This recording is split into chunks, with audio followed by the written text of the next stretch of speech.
speakers on the Imaginarium, and I think I probably speak for a lot of us when I say that one of the great joys of coming to Shambala is to feel the power and possibilities of playfulness.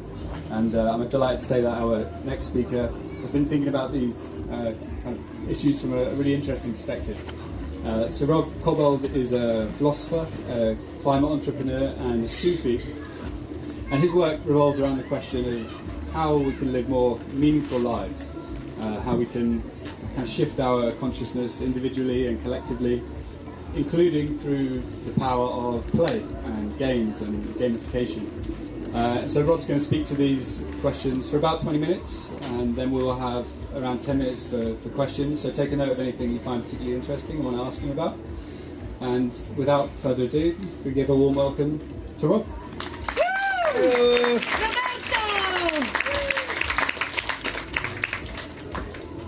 Hi everyone. Hello. So I very much suspected at 1 o'clock that the tent would be full of either hungover people or my friends, and possibly some overlap between those two groups. And actually you all look quite bright-eyed and bushy-tailed, so clearly you've been very responsible on your Thursday nights. What I'm going to talk about, in essence, is nothing that hasn't already been said before. It's just that no one was listening the first time, so we have to say it all over again. And maybe with a slightly different take or a different way of thinking about it. So it begins with an old Sufi story. And in this story, God makes an image out of themselves in clay. And then God stands back to admire the clay image that they've made. And it's good, the likeness is there, but it's missing the one thing that God prizes in themselves most. And that is, of course, their spark and their vitality. And so God asks spirit to enter this clay image that they've created. But spirit, by its very nature, is free and unlimited and doesn't want to be imprisoned in physical form. And so God thinks about this for a while, and they ask their angels to play the most heavenly, beautiful music. And spirit is moved to ecstasy by the beauty of the music. But of course, music is vibration. And to feel the vibration of the music, you need physical form. And so spirit gives up its limitlessness in order to incarnate into physical form, to experience the music of life more deeply. And this story reveals two great truths, I think.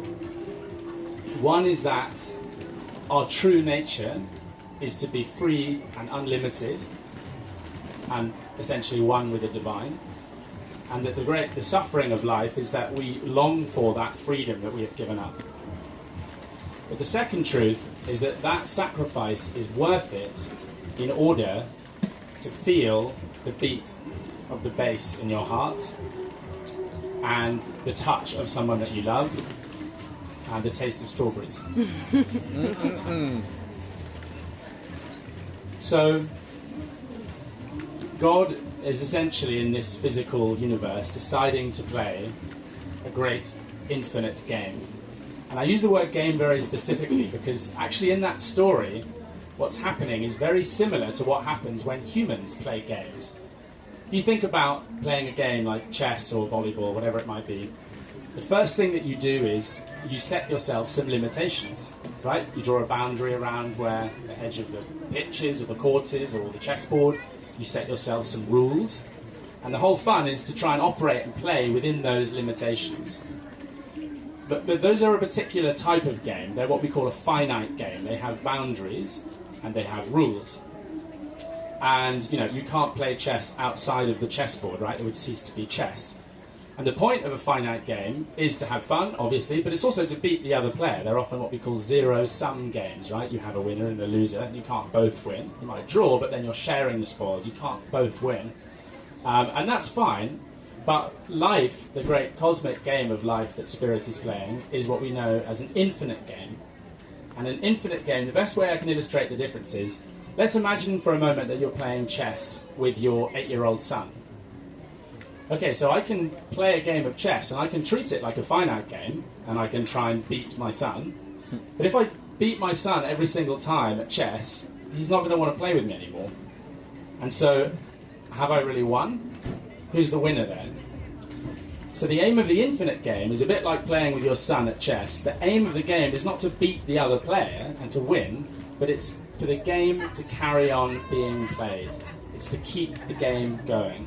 And in that process, it's to learn and it's to grow together. So I think part of the confusion in life is that we tend to confuse finite games for infinite games. And you see this play out in conflicts, you see this play out in, cutthroats, capitalism, you see this play out, in left versus right. People somehow make this mistake of thinking that the idea is to somehow defeat or destroy the other side, and actually it's not. The idea is to keep the game going, to continue playing, and not to destroy the playing field, crucially. So, all that said, can we understand a little bit more about this infinite game of life that is being played out in the physical world? Because if we can, perhaps we can learn to play the game a little bit more skillfully, and perhaps we can learn how to keep the game going, so to speak. So I'm going to do a little bit of moving around. Yeah, can I get that microphone? So I want you to imagine for a moment, this is a game that I've actually played in schools before. What you do is you lay out a big piece of rope, and at one end is the beginning of life on Earth, and at the other end is the present moment. And so we're going to use this tent as our rope, so to speak. Thanks, I'm going to try this out. So hopefully this will still keep working. We're going to imagine that right over here in the far corner we have the moment that the Earth was formed, 4.5 billion years ago. The universe 13.8 billion years ago, so imagine two more of these tents. Earth is formed around about here. Quite quickly life emerges. And life at this point is very, very, very simple, small single-celled bacteria called archaea. And they're so successful because they're the only life form on Earth that they spread and they spread and they spread and they actually conquer the whole of the Earth. But they also have a food and energy crisis. They're so successful at this infinite game that they end up eating all the food that there is, which is basically sugars and acids produced by volcanic processes. So at this point they have a bit of an issue. And what do? They develop photosynthesis, which can use energy from the sun, which I think is point one of how we can play the infinite game a little bit more skillfully right there. These very simple archaea then start working together and they start cooperating and they start forming the more complex eukaryote cell, which is basically lots of these little archaea all working together. They integrate at a higher level and they form something a bit more complex and a bit larger. And they're all just reproducing asexually, right? So just copying themselves. And this is obviously quite slow, this painstaking process, because it means that each generation is basically the same as the last. So it's very, very simple forms, copying. And around about halfway here, you get sexual reproduction. And sexual reproduction is obviously a much more efficient and effective form of evolution because you take two different life forms, two different of these single cells, and they start mixing their genes together. So hands up who's a couple here.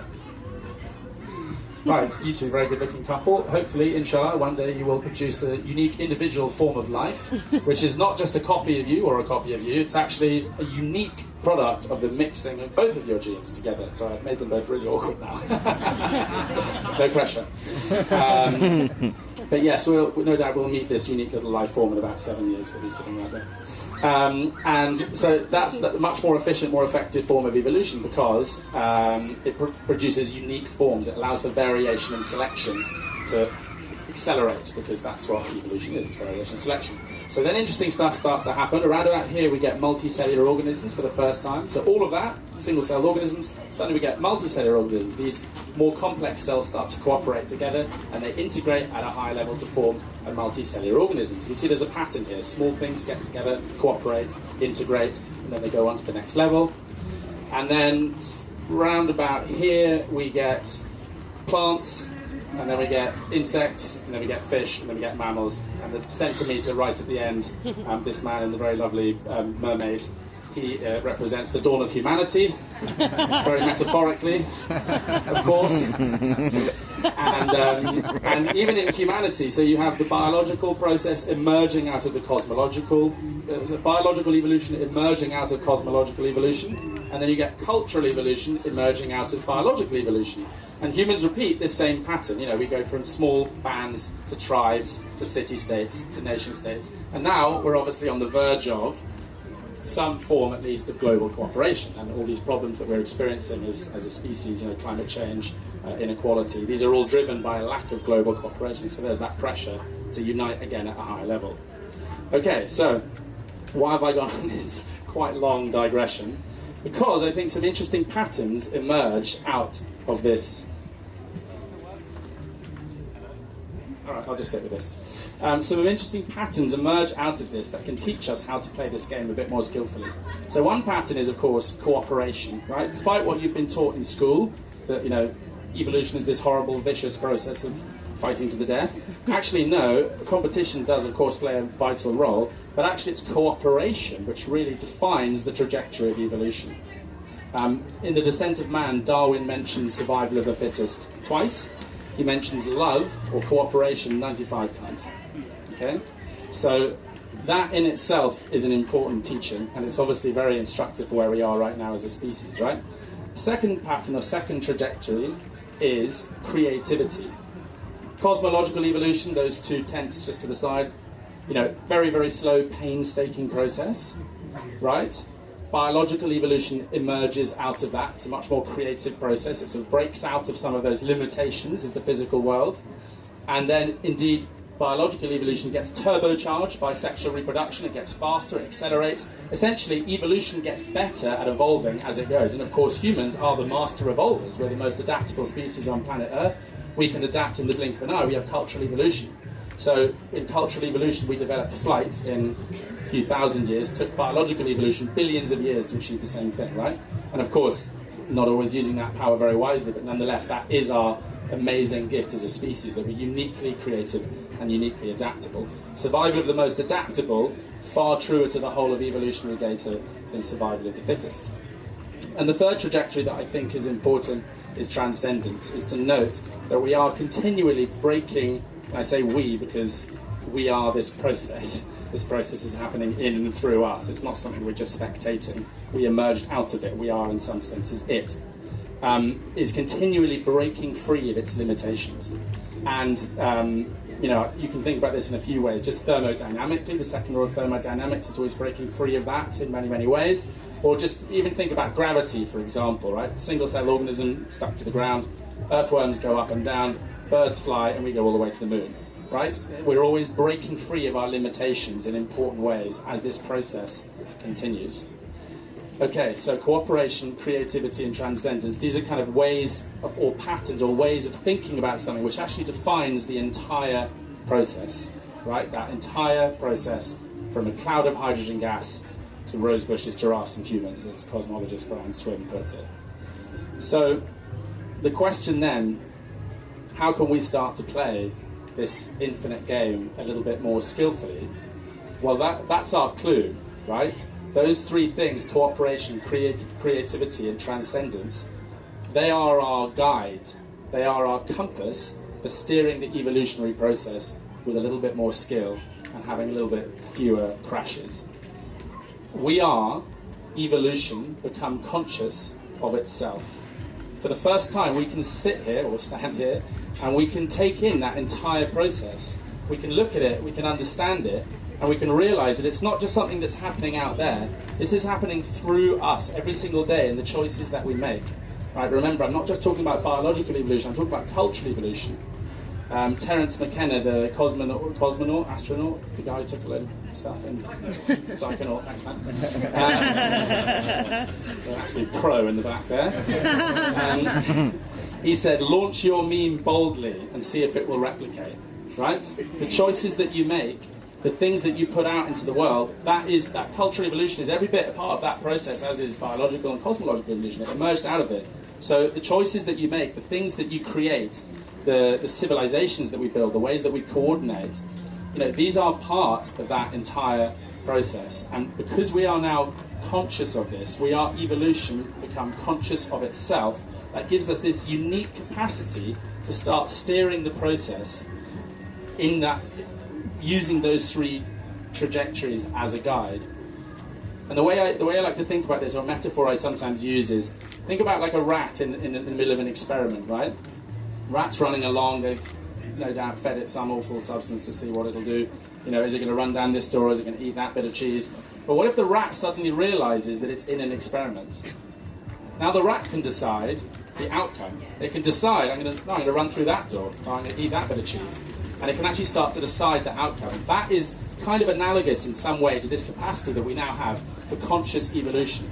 Because we're not just being buffeted around by blind natural selection. You know, we don't think of evolution as a conscious process that looks into the future, but humans can do that. And humans are evolving too. So we have the capacity to lead our lives and design our societies in such a way that will allow that infinite game to continue being played. And those three things, cooperation, creativity, and transcendence, like I say, those are our compass for doing that, individually and collectively as a whole species. Now what you'll start to find as you do this, and no doubt you guys are all here at Shambala, so I'm pretty sure you are cooperative, creative, transcendent beings, but you will start to notice that, just take a moment and think, what are the things that I find most meaningful in life, in my life? Maybe think of one or two things. Shambala. Shambala, yeah, me too. Those things that we find meaningful, that is our way of becoming a channel through which the evolutionary process can continue. All the things we find most meaningful are cooperative, creative, and transcendent by definition. They always are. I've been asking these people for 20 years. You'll find that. And when we do questions later, I want you to stick your hand up and say, what do you find most meaningful before you ask your question? And you'll see that cooperation, creative, and transcendence, they define these things, right? So when we do what we find most meaningful in life, we basically become a vehicle, we become a channel through which the infinite game of life continues to be played, that it starts to be played through us into the world. And that, I think, is an incredibly beautiful sort of guide for us in our lives, individually and collectively. So that's number one, how we can start to play this game a little bit more skillfully. Number two, I spoke to the Sufi master Nigel Hamilton recently, and he said something which really stuck with me. He said that no ism is going to solve our problems. No communism, no capitalism, no socialism, no man-made set of ideas is going to solve our problems until we remember the divinity within us, and we remember the divinity within each other.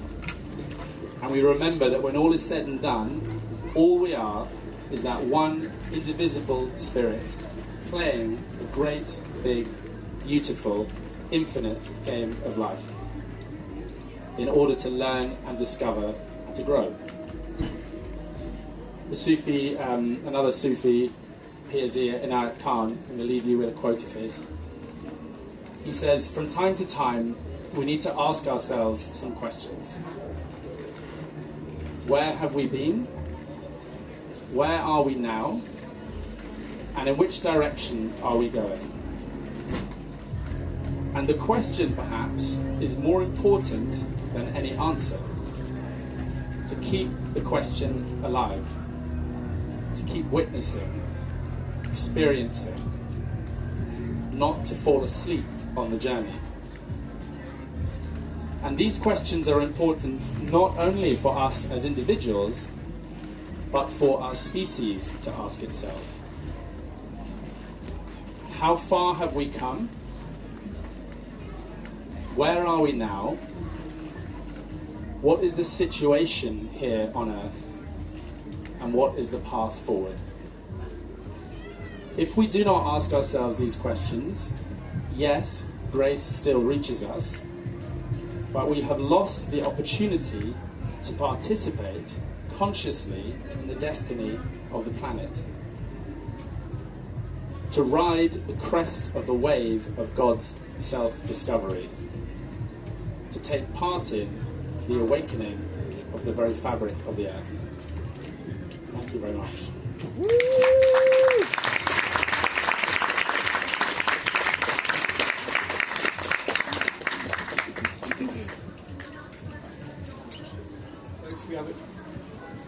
we have any questions, folks, I can bring the mic to you. So do raise your hand. Hello, hello. Is this working? Yeah. Is mine?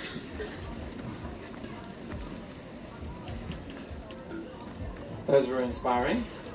What sort of practical tip, if any, could you come out with this to help with the philosophy, the philosophical side of what you just said? Yeah, I would say, great question, by the way, because otherwise this is just a load of hot air, right? Yes, we can actually do something with all this. So I think that do what you find meaningful in life is the most important, and obviously, and like I say, that will be your way of being a channel.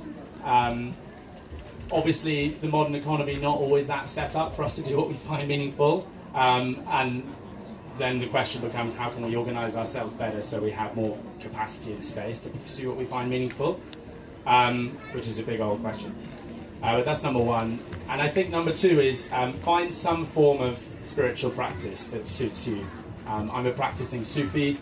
That's, wide open. If anyone's curious about that, come and speak to me afterwards and I can say how you can come along and try. But I'm sure lots of you already have a practice, but if you don't, go to the healing fields at some point this weekend. Try, some yoga, try some Tai Chi, try some meditation, whatever it might be, because spiritual practice in its essence, it makes us more cooperative and it makes us more adaptable.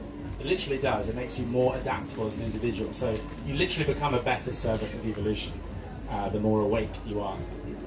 That's a function of consciousness, right? It's to give us the ability to adapt in the moment. You think about you're driving your car and you're kind of half asleep. And then, something comes out of left field and suddenly you snap into full awareness, right? Because it allows you to adapt suddenly. You're on autopilot, then you can suddenly adapt.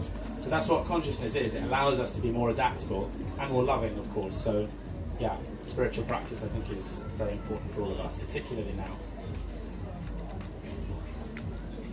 Any other questions, folks? Oh, and Rob, I forgot your prompt. You would like people to outline something that they find particularly meaningful? Oh, yeah, sorry, yeah. Before you ask your question, just say something that you find very meaningful in life, and we'll see if my theory is right or not. Swimming in the sea. Okay, so yeah, transcending your limitations, getting better at it every day. Obviously, it's good for your health as well, so it puts you in a state to experience life at all, but yeah. Anyway, sorry, go on. So it's a question and a comment based off actually a conversation I was having earlier today. So I like that thinking of, in order to move forward, reflecting on where you've come from, where we've come from, where we are, and then looking ahead.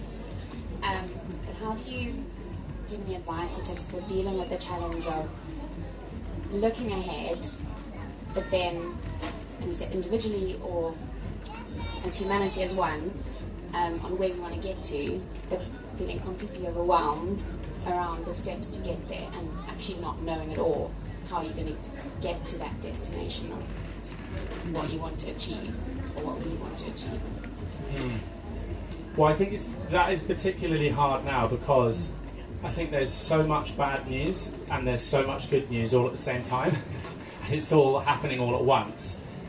And it's because we're in this evolutionary transition moment, right? Like, we've got this new information system, which is our smartphones, and anytime you introduce a new form of sharing information into human history, shit goes absolutely haywire for a while, and then all being well, civilization transitions and it emerges into a higher order of complexity.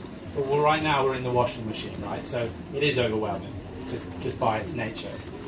And also, it's even though we can use those three trajectories I outlined as kind of like a guide or a compass for where we want things to go or where things might go, it's also the form that takes is inherently unpredictable, right? It's like you can't predict a butterfly coming out of a caterpillar, right? And that's kind of where we are right now. So I just think, like, first of all, it's entirely normal and okay to be really overwhelmed, and probably it means that you're actually like tapping into the seriousness of the situation and starting to take responsibility for it as well, so I think that's fine. Yeah, I mean, it's tough, isn't it?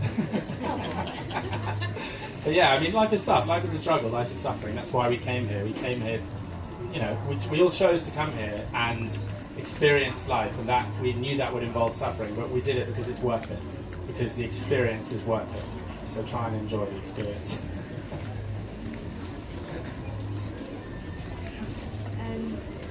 meaningful thing is making music. Creativity and cooperation. But in a way, my question is about this, and it's also staying on this theme of like practical tips. We all want practical tips, apparently. Love it, love it. And my question is, I think some people find it really easy to look inside themselves and figure out what they find meaningful. Perhaps because they've been brought up in a way that's encouraged that kind of focus. And some people find it really hard. Maybe they've been encouraged to always think about other people's needs or something like that. So what are your practical tips for identifying what it is that you find really meaningful? Yeah, really hear that. And I think sympathy, first of all, because you're right, some people just know, like, this is my thing. But I think for most of us, it's not actually one thing anyway. It's more like a breadcrumb trail. And I think that quote from Piers Khan kind of gives the clue. It's not really about the answer so much as continuing to ask the question. As in somebody said, to seek meaning is actually to find it. So it's not even like I'm waiting for some big answer. I mean, you might get answers along the way, but I think just by continuing to ask the question and remaining open to the answers, stuff will come. And you know, it's very hard, like I say, because of the way the economy is set up, to like 100% devote yourself to that. But just keep being curious and trying new things. And here's 3 really good questions actually that what's he called? Mac McCartney of Endicombe in Devon. Hands up, you know this guy? He's a good guy. Anyway, he says 3 questions to ask yourself. One is, what do I deeply and truly love? Number 2 is, what are my gifts? And number 3 is, what are my responsibilities? And those are very, very deep questions. If you know, like, the answers will change as you keep asking them. But I think that hopefully that can help a little bit. But also, like, you know, there's no magic. Like, I wish I could just be like, oh, it's written here actually.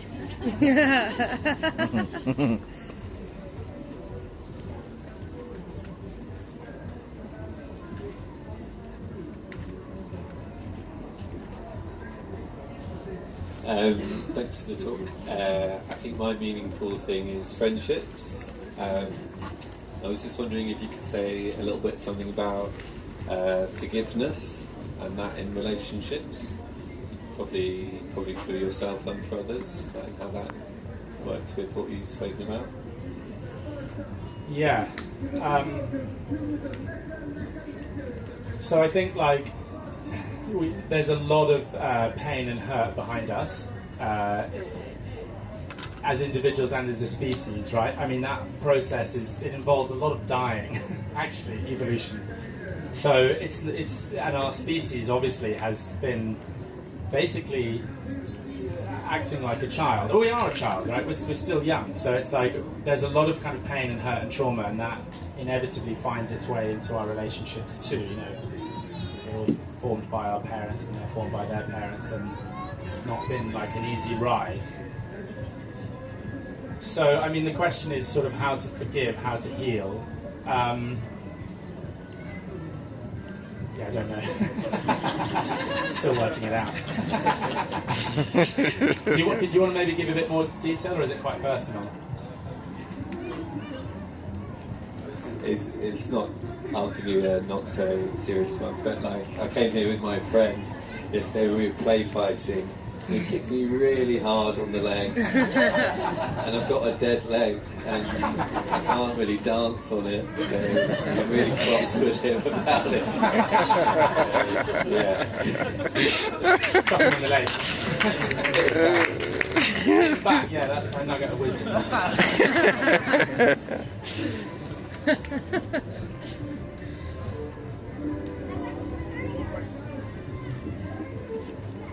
Yeah, if we got time for one more. Oh, great. Any more for you? Yeah, so When you talk about playing the game and being curious, your advice for that was to find meaning and to and spiritual practices. But what about finding playfulness? How what would be your advice for that? Well, come to Shambala. No, but I mean, bang on, right? Like, because, like, yeah, play is how we learn and grow, right? It's like we try on a new... We put on limitations, right? I'm going to play with this accent or this thing, you know. So it's like you're almost like putting on modalities, so to speak. You're like trying out a sort of pair of shoes or a different lens, and like it's that ability to adapt and reframe. Which there's a seriousness in play, you know. That ability to adapt and constantly reframe makes us far more adaptable. You know, I think like it's precisely a lack of playfulness in our civilization that means we get so stuck in a particular way of looking at things. You know, like the education system is really not geared for that kind of playful exploration. And, you know, we so often people get stuck with just a particular lens on, and they realise, they don't forget it's just a lens, it's just one way of looking at the world. And so, I mean, I'm not going to tell you how to be playful because then it would be exploring, would it? But I mean, like, suffice to say that it's a very good question because it's like it's super important to play. It's not just, you know, that's why maybe it was worth getting kicked in the leg.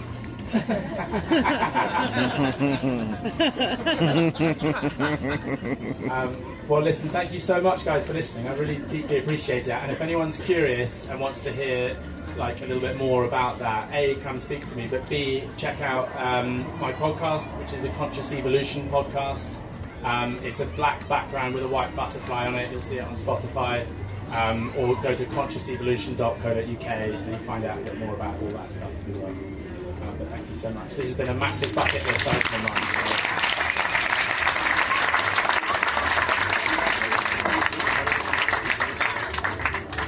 And folks, just to say, we're going to have a half an hour break, and then we have 3 filmmakers who are going to take us behind the scenes of a really groundbreaking